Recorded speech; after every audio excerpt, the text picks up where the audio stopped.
if you can demonstrate that the resurrection happened, so that if let's say you made a successful historical argument, for the resurrection, I think you can, but I'm just saying, let's just suppose that for the sake of the discussion now. And we know that, again, there's no mechanism that we know biologically for somebody who is dead to come back to life, or who is properly dead, as my friend, Dr. Bernard Palmer says, who's a British guy. Somebody's properly dead, they don't come back from. They're done. They're done, right? So that would be a place where you'd say, okay, we don't have a mechanism that can explain this, but it was a real event.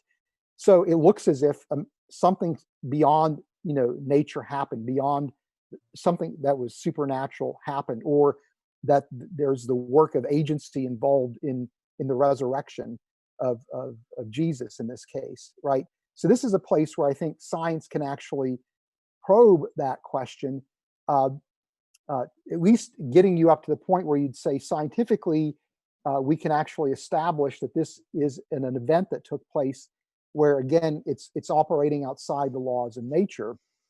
So I see that as actually a scientific process, because you're looking to see, are there natural process explanations, and then if you conclude that they're not, that's actually a scientific. How would you ever know that you ran out of all possible natural explanations? Because we would have done that, thousands of years ago. We would never discovered anything. Thousands of years ago, they probably thought, hey, we knew everything there was to know. I mean, they were pretty arrogant scientists a long time ago saying, hey, science is something new under the sun kind of thing.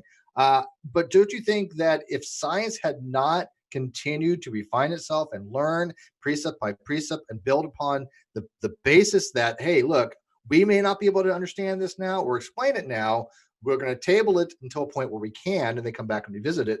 Science has almost always seemed to come back and find explanations for things that at one time they didn't think was even explainable.